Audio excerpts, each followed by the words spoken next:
สวัสดีครับพบกับเบาไส้เส้นเก่าเส้นเคยเนาะวันนี้ก็วันที่29เนาะตอนนี้เบาไส้ก็เลิกงานเป็นที่เรียบร้อยเนาะวันนี้เบาไส้สิมีเรื่องเว้าประเด็นหนึ่งเนาะทุกคนในบ้านเบาไส้เนาะสดๆร้อนๆนี่แหละประมาณนี้แหละทุกคนเนาะเข้าเรื่องก็เลยเนาะกองร้อนบ้านเบาไส้เนาะพี่น้องเพิ่นเป็นหัวหน้ากองร้อนในหมู่บ้านทุกคนเสียวเรื่องกองร้อนเนาะไปรีดไถพ่อค้าขายงัวขายควายพี่น้องเห็นพ่อค้าในช่วงนี้อาจสิงัวเป็นราคาพี่น้องเนาะบางคนก็สิหาขี่รถแบบไปหาซื้อตามหมู่บ้านเนาะแต่กองร้อนคนนี้ในหมู่บ้านนี่สำคัญที่สุดที่เปาไส้เคยบอกไปเนาะว่าเพิ่นชอบรีดไถพี่น้องเนาะสุดท้ายเพิ่นไปรีดไถพ่อค้าขายงัวพี่น้อง200ก็เอาโอ้สุดยอดเลยพี่น้องนี่เดี๋ยวเปาไส้ขึ้นหน้าเบิ่งเนาะอันนี้คนนี้พี่น้องที่เปาไส้กล้าทายเลยเพราะว่า100 200ก็เอาเนาะได้เท่าไรก็เอาเนาะขอจะเป็นเงินนี่คือนิสัยกองรอนจากบ้านบ่ใส่ที่ชอบรีดไถเนาะเวลาเพิ่นไปอบรมนะเพิ่นบอกหมู่เลยทุกคนว่าห้ามโคดโกงประชาชนชาวบ้านเพิ่นเว้านะบอกหมู่ตามไปอบรมที่ไปยังแหละเข้ากรมแบบไปฝึกซ้อมนะอบรมที่กองร้อนบ้านตามหมู่บ้านใกล้เคียงที่เขาศูนย์นะพี่น้องไปอบรมนิสัยแต่จุดท้ายเพิ่นก็บอกโมจุดท้ายตัวเองมาลีดไทยคนอื่นทุกคนนี่คือนิสัยของร้อนบานบ่ใส่เนาะพวกค้าขายงัวกับเพิ่นก็กำไรหน่อยอยู่แล้วเนาะงัวเป็นราคากระแพงแน่ช่วงนี้เนาะบางทีก็ได้โต100 200 300นะราคาซื้องัวบางทีซื้อมา5,000 บาทไปขาย5,200สิเพิ่นก็เห็นเขามักซื้อนี่ละพี่น้องแบบเห็นแบบ2-3 มื้อมาเทื่อนึงนี่นะเทื่อกับ2 มื้อเทื่อนึงบางทีคนโทรให้พ่อค้ามาซื้อเอางัวนะพี่น้องเพิ่นก็ผ่านหน้าบ้านเพิ่นนั่นแหละเพิ่นก็เห็นหลายเทื่อพี่น้องเนาะสุดท้ายเพิ่นก็คือสิคิดว่าต้องได้เงินแน่นอนเพิ่นก็ลัดลีดไถเอาเนาะพี่น้องที่แรกก็จะได้500พุ่นแล้วเพิ่นก็บ่ยอมนะเพราะว่าเพิ่นเป็นหัวหน้าในหมู่บ้านเด้นิสัยของเพิ่นนะสุดท้ายบอกหมู่นะว่าอย่าลีดไถประชาชนเนาะเพราะผมเป็นหัวหน้าอบรมเพิ่นสั่งสอนแบบลูกน้องบอกเพราะเพิ่นเป็นหัวหน้าในหมู่บ้านนะเพราะว่าเพิ่นใหญ่ที่สุดแหละกองร้อนนะว่ายังไงเนาะถ้ากองร้อนสิขึ้นไปใช้เนี่ยก็ต้องมาถามเพิ่นเพราะว่าเพิ่นเป็นหัวหน้าเนาะสุดท้ายหัวหน้าลีดไถเองพี่น้องเนาะพอค้าขายงัวเพิ่นก็บ่อยากให้แล้วกำไรก็น้อยเนาะบ่ให้บ่ได้แล้วเพิ่นว่า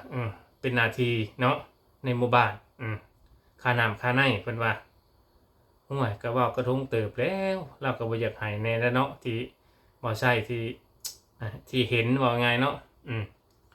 ที่เห็นคลิปเห็นหยังนะที่ว่าในหมู่บ้านถ่ายมาให้เบิ่งเนาะพี่น้องก็เว้าไปเว้ามาแล้วก็จักได้500แล้วค่าน้ำค่าในค่าลูกน้องแน่เด้สปอนเซอร์เพิ่นว่าห่วยเห็นขายงัวซื้องัวทุกวันทุกมื้อเนาะสิกำไรบ่มีบ่เพิ่นก็ว่าเลยเนาะห่วยเขาก็ว่ามื้อนึงก็ขาดทุนบางนึงก็ได้กำไรได้ขายงัวขายควายนี่มันบ่ได้แน่นอนเนาะเพิ่นก็ว่า500นี่แหละประมาณนี้เขาก็ว่าห่วยมันแพงไปเนาะพอค้าขายงัวก็ได้เพิ่นก็200ก็เอาเพิ่นว่าสุดท้ายก็ได้ให้เนาะ200เพิ่นก็ได้200นี่แหละคำว่ารีดไถเนาะนี่คือโสมหน้ากองร้อนที่รีดไถมักรีดไถนิดหน่อยก็เอาเนาะนี่บ่ลงอำนาจที่ประชาชนเฮาที่ว่ามีอำนาจถือปืนและใส่ชุดทหารจังซี่กองร้อนบ้านจังซี่มีอำนาจจะรีดไถไปก็ได้เนาะโอ้บ่น่าเนาะมีบางเทื่อคนไทยที่ข้ามมาประเทศลาวเพิ่นมักจะพูดกันบ่อยๆว่าถ้าไปประเทศลาวนี่ไปเที่ยวลาวนี่ย่านอยู่อย่างเดียวเพิ่นว่าย่านกองร้อนประเทศลาวมักแบบบ่รู้เรื่องบ่มีกฎหมายชอบรีดไถผู้ใดเคยเจอบ่คนไทยมาเที่ยวลาวนี่ที่เบาไส้พูดนี่มันจริงบ่มันเคยบ่เนาะแต่สำหรับเบาไส้นี่ในหมู่บ้านเบาไส้นี่มีมีเพราะว่าจังไดล่ะมักแบบจะกินเปรียบหมู่นะเห็นหมู่ได้ดีแน่นี่เอาแล้วเริ่มแล้วเริ่มมองแล้วว่าคนนี้นี่ต ต้องหาแบบมีเงินนะเอาไงต้องไปเอาค่าน้ำค่าในนะประมาณนี้โอ้สุดยอดเนาะนี่คือนิสัยเจ้าหน้าที่บ้านเฮาทั้งที่เพิ่นก็แต่งตั้งมาให้รักษาความสงบในหมู่บ้านได้กองร้อนนี่ความเป็นจริงบ้านบ่ใช่นะเพิ่นก็บ่ได้ว่าให้มาลีดไถคนที่ทำมาหากินนี่สินะ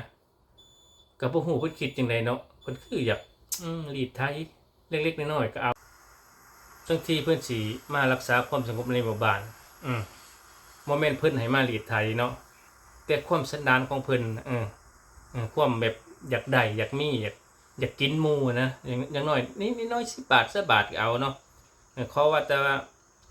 ขอว่าตลีดไทยนะว่าไงเนาะให้ค่าบริค่าน้ำมันจักลิตรนึงเพิ่นก็เอาเนาะทุกคนนี่คือนิสัยกองร้อนพี่น้องเนาะจังสี่ก็ยอมแล้วสิหาหยังกับเฉพาะบ้านเฮาบ่เจริญก็ย้อนความแบบยังแบบปล่อยว่างพี่น้องเนาะกฎหมายยังแบบบ่แบบจังได๋คือบ่คือประเทศอื่นนะพี่น้องเนาะเว้าหยังก็บ่ได้ว่าง่ายซะเว้าแบบจังซี่แหละเว้าใช้ก็บ่ได้ว่าทั่วไปดอกเว้าในหมู่บ้านเว้าใช้ที่เห็นกับตาเนาะว่าเพิ่นมักรีดไถน่ะนะสิมีผู้เดียวนั่นแหละคนลูกน้องเพิ่นก็บ่ได้รีดไถดอกเพิ่นสิมีเพิ่นผู้เดียวน่ะชอบมักว่าอวดโอ้ว่าตัวเองมีอำนาจถือปืน M16 จังซี่คาดอกจังซี่ว่าตัวเองมีอำนาจโอ้ยอำนาจอีหยังหรือเงินเดือนก็บ่ได้ก็บ่ได้มีเงินเดือนบางคนก็หลายคนนะว่ากองโจรคือกองร้อนบางคนว่าแต่ก็กองร้อนกองยังนี่แหละประมาณนี้หลายคนเพิ่นเว้านอกคนไทยที่เพิ่นขามมาไทยมาลาวนะครับได้เทื่อบางทีบางคนก็มาเยี่ยมแม่ย่ายบ้านแฟนบ่เคยมาจักเทื่อคิดว่าพัด